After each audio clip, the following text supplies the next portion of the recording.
Hello, my name is Thomas Prano, and I'm now going to discuss with you daily assessment of mechanically ventilated patients. The daily assessment of mechanically ventilated patients should follow a systematic approach. First, check that safety equipment is available in the room, such as a manual resuscitator and suction. Listen to and document breath sounds of the patient. Check the endotracheal tube and document the position and compare it to the previous assessment.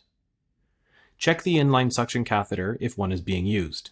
If it requires changing, do so. This could be due to it being clogged, or it has met the manufacturer's recommendation for when to change it. If the patient has a heat-moisture exchanger, please check the condition of it and make sure there are no secretions within it. Change when required. Depending on hospital policy, this may be up to a few days. Ensure connections are tight and secure. Check that the humidifier chamber, if being used, is filling and that the water source is sufficient. Next, you can perform a general physiological assessment of respiratory function. First, start by reviewing the arterial blood gas for oxygenation and carbon dioxide issues. Make adjustments to the ventilator as appropriate. If you don't have an arterial blood gas, you can use a venous blood gas for pH and carbon dioxide, and saturation for oxygenation.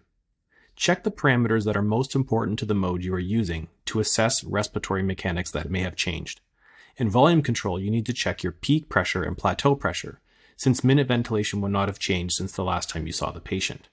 Pressure control, you need to check the tidal volume and minute ventilation, since pressures would not have changed since the last time you saw the patient, and any change in respiratory system mechanics would alter tidal volume and minute ventilation. Pressure support would have the same concerns as pressure control. It's always important to check and set alarms, especially when changes have been made. Not all ventilators have the same set of alarms available, but the most common alarms are ones such as high respiratory rate, high and low minute ventilation, high tidal volume, high peak airway pressure, and apnea alarms when you are using a spontaneous mode such as pressure support ventilation.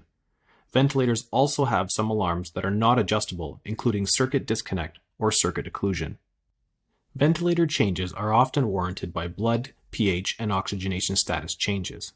However, some safety measures also will prompt the changing of ventilator settings, including if plateau pressure exceeds levels such as 27 centimeters of water. Always consider if higher PEEP, when being used, is still appropriate for the patient. This is something that should be considered every day when higher PEEPs are being used, and attempts to wean them should be aggressive. Also assess for patient interaction. If they have been on an assist control mode, if they have now started triggering the ventilator, you should assess the ability for ventilator liberation. Patients should be allowed to make spontaneous efforts early in the course of mechanical ventilation. Generally speaking, if the patient is stable and/or improving medically, the patient should be allowed to begin spontaneous efforts.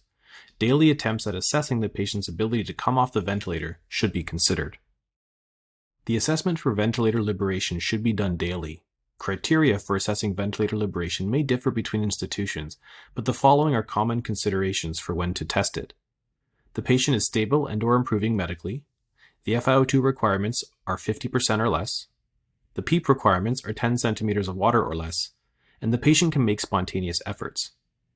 If they meet this criteria, a 2-minute test of readiness for a spontaneous breathing trial can be performed. One technique to assess readiness is to reduce all pressure settings while in pressure support ventilation to 0. If they are on an assist control mode, you can switch them to pressure support and put all the settings to 0 for 2 minutes. This 2-minute test is often referred to as the Rapid Shallow Breathing Index. At the end of the 2 minutes, you divide the frequency by the tidal volume in liters. For example, if the patient had a respiratory rate of 28 breaths per minute at the end of the test, and the tidal volumes were 300 milliliters, you would divide 28 by 0.3, and you would get 93. If the value is less than 105, this is considered successful as a screening tool, and you would continue with a spontaneous breathing trial.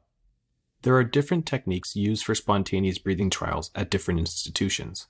The classic method is T-piece, which is removal from the ventilator and oxygen is supplied to the endotracheal tube with a T-piece adapter.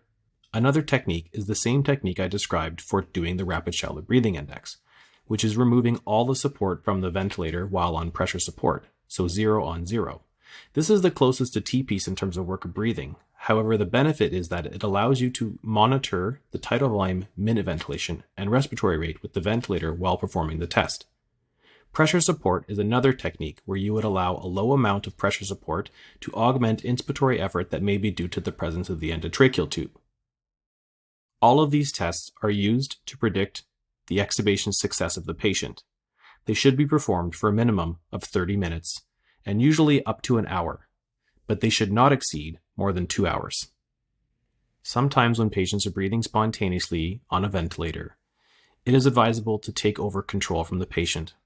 When patients have high oxygen needs, it is advisable to reduce their effort, or simply take it away until they improve and oxygen demand is lowered. Patients with excessive inspiratory drive also have potential to induce further lung injury. All modern ventilators can measure a value called the occlusion pressure, which is P0.1. It's the pressure drop in the first 100 milliseconds of the triggered breath, and it represents the drive of the patient. A P0.1 value greater than 4 is an example of an excessive effort. In cases of patients making excessive efforts with high oxygen demands, if sedation is not sufficient enough to reduce drive, sometimes neuromuscular blocking agents may be required to assist with lung protection. The minute ventilation alarm is particularly important when using pressure-targeted modes. When using pressure assist control, this alarm usually means the respiratory system mechanics have changed and it has affected tidal volume delivery. When using pressure support, this alarm can suggest the patient's drive has changed significantly with or without a change in respiratory system mechanics.